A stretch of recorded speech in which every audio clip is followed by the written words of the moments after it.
So I was originally going to do this video on a live, but I was going to do it on 3 different platforms at the same time. So I was going to use my computer, my current phone, and my old phone to go live on Facebook, Instagram, and YouTube to talk about this. That seemed like it was too complicated, but I still need to talk about it, and I still need to post it to all 3 platforms. So here we are. Here is why I will probably not be as snarky or as active in comment sections as I have been in previous. If you've been around here for a while, you know that my brand is a little bit snarky. That's by design and kind of by accident because, you know, I am essentially this brand and I am naturally pretty sarcastic and snarky. Some would say sassy. It bleeds through in my brand.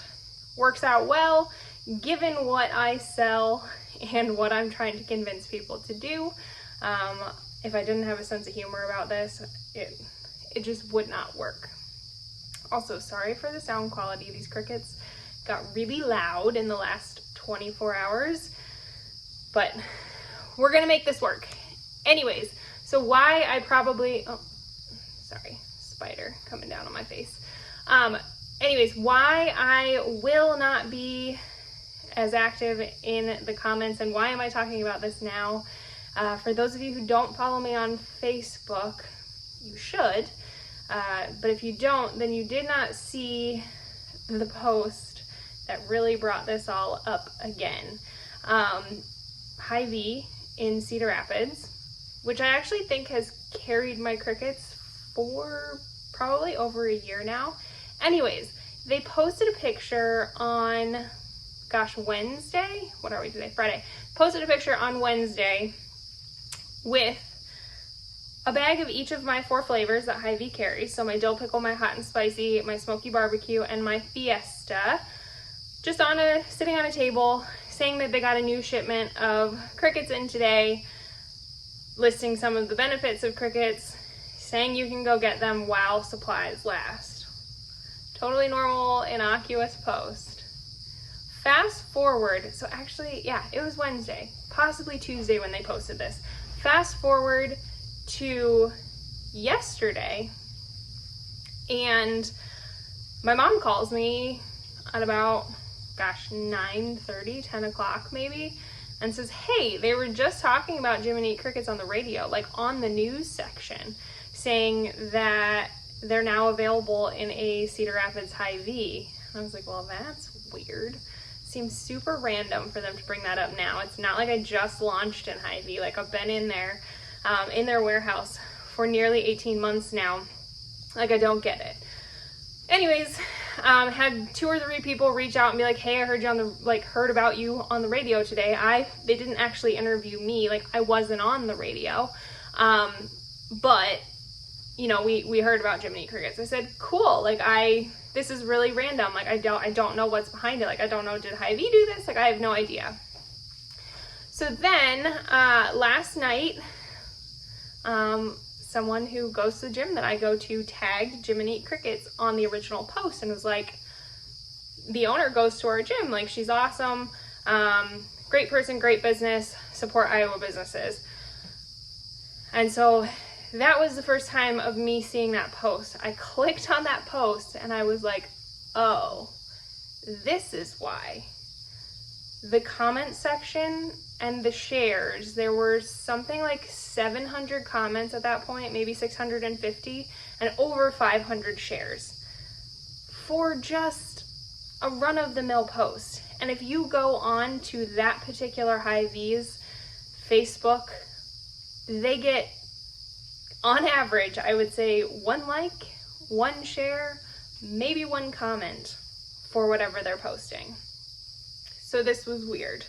So that then got picked up by one of the Eastern Iowa news stations. I don't know if it was just recommended to the news station. Like, I don't know how that all happened. But anyways, I made the mistake of starting to go through the comments, which I should know better by now. But I went through the comments, and it is a wild place to be. Now, previously, prior to this past weekend, I would have gone hog wild in those comments, would have responded. There's a lot of things in that comment thread. If you want to read it, you want to see it, go check it out. It's on one of the Hy-Vee pages. If you're on my Facebook page, I shared the original post. You can go, you can see. So that's the context of like all of the comments coming at me. But why am I not responding? Why am I not standing up for my business? Why am I not, shall we say, correcting these people that are so blatantly incorrect? And the ones that I'm referring to are the ones specifically saying that like my crickets are toxic, they're causing cancer, I'm forcing people to eat the crickets, blah, blah, blah, blah, blah. It's all over in there. And honestly, that started in about May of this past year. Got really bad end of July, early August, and then it seemed like it died down a little bit.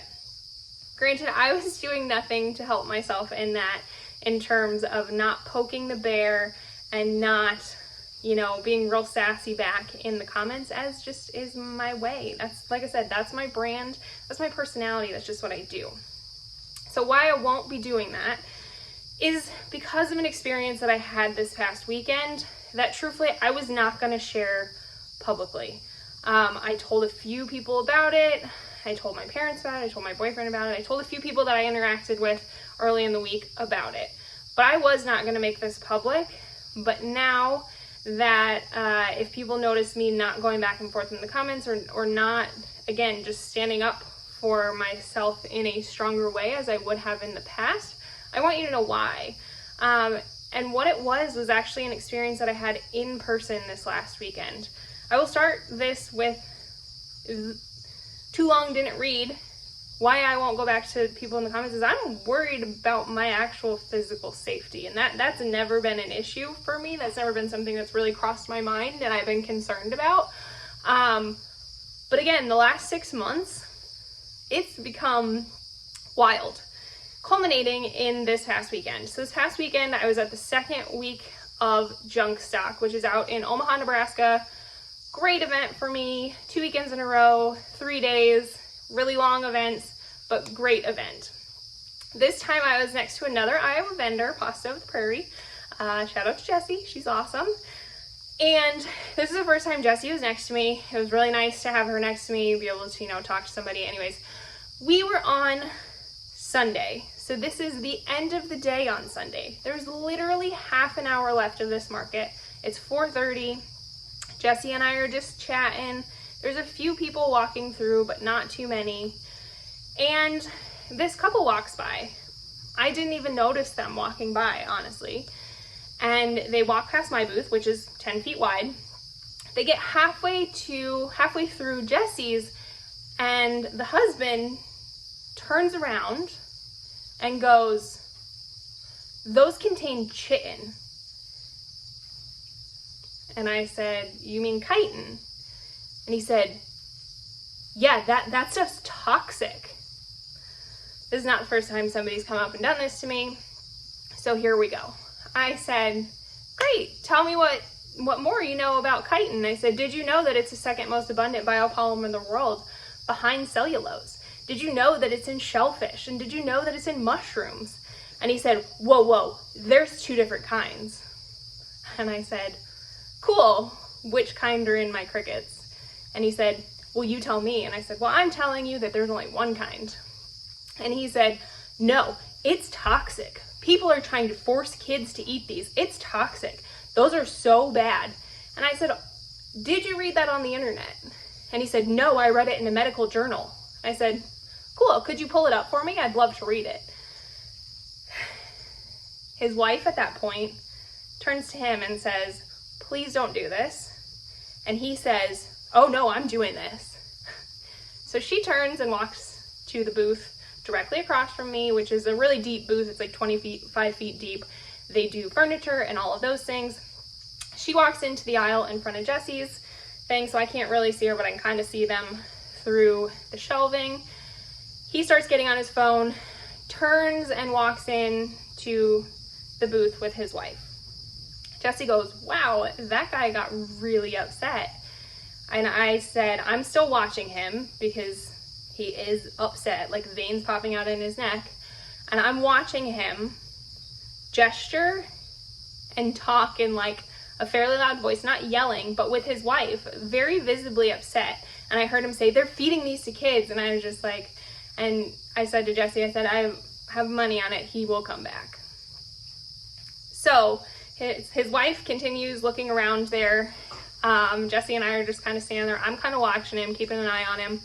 He goes to the aisle right in front of me so I can see them, and sits down in a squat and is scrolling through his phone. And I kid you not, does this for the next 10 minutes. His wife walks out of the booth. She walks down and sees the other vendors. Anyways, 10 minutes later, he pops out of his squat. He comes walking back over to me with his phone in his hand and a YouTube video and says, "You need to watch this because you shouldn't be consuming these. These are toxic." And I said, "I'm all right. I thought you said you had a medical journal. I don't need to see this." And he, again, veins still popping out of his neck, gets more and more heated about it and says that I was being really defensive. I put my hand on his shoulder to try and possibly calm him down, humanize myself. I don't know, in retrospect. It was just instinct. Anyway, put my hand on his shoulder, and I said, "Are you a Christian?" And he said, "Yes." Like, very, confidently said yes. I said, "Awesome. Have you ever heard of John the Baptist?" And he said, "Yeah." I said, "Well, do you know what he ate?" He didn't answer. I said, "Locusts and honey." I said, "So do you think that Jesus Christ is telling you to eat toxic foods?" Needless to say, in retrospect, I could see where that would be a little bit of an incendiary comment and would make somebody mad. And it did. And he picked up all of his stuff and he turned to me and he said, "You need to eat all of this toxic food." To which I responded very, very calmly, "Live fast, die young. Have a great day, sir." So he stormed off. I literally walked out of my booth so that I could watch him leave to make sure that he was leaving, just because it made me really uncomfortable. So while I stayed really calm and really quick on my feet with my responses and everything else, that was the most uncomfortable and threatened I've felt by someone coming up and disagreeing with what I'm selling and why I'm selling it. The thing that really got to me and made me a little bit nervous was his adamant about, like, I'm forcing kids to eat these. He needed to protect the children and, like, all of it just, the whole thing made me really not comfortable. And it also made me realize that for someone to come and spend 15 minutes of their time to argue with me about something that they heard, read, or saw on the internet from somebody that they obviously respect, and feel threatened enough by me and my little business to spend 15 minutes to argue with me about it and get really, really upset about it and accuse me of all these really nasty things without, like, literally no conversation before that. I did not ask him anything. Like, there was nothing other than me standing there and my existence and me selling what I was selling that caused him to act the way that he did. To me, I would love to say that this is the only time that something like this has happened. The previous weekend, the weekend prior, I had the exact same thing come up, the exact same questions. The guy was much more subdued. And he also came at a time where I was really, really busy. So he stood in line for 10 minutes to basically harass me for 1 minute, and I had to apologize to the girls behind him because of what he did. So for me, I will not continue to interact with these kind of people on the internet, because I think I'm not going to convince them of the realities of what they're talking about, or the truth of what they're talking about. And all that I'm potentially going to do all I'm going to potentially do is agitate them to a point that it becomes, again, riskier for me and my safety. So I know things are hard for people. I know that, inflation is taking its toll on everyone. There's a lot of really weird things happening. There's people that would like to explain away all sorts of things. People are just struggling. People are in a weird spot. So I would like to give grace to that. But also, I understand that because people are in a weird spot, people are getting desperate. It's too risky for me. So I will be toning that side down. To those of you who have supported me from the beginning, to those of you who continue to come to my support and come to bat for me when these crazy people, come at me like this, I appreciate you. Please stay safe in your own way as well. It's just not worth it. And please, don't believe everything you read on the internet. Oh my goodness, I just can't even on that one. So yeah, I will not edit this video at all. But I will post it to all of the 3 platforms that I said I was going to go live on. Because it's important that you know what's going on. I'm pretty transparent about this whole business. And this is truly the first time that I've really felt threatened from a personal safety standpoint.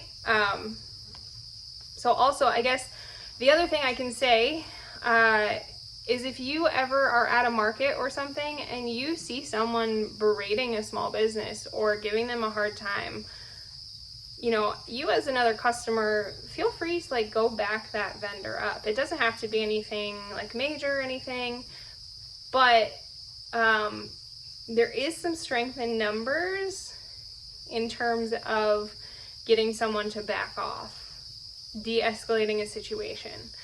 So if you ever do see that, please don't feel bad for stepping in. That vendor will appreciate it.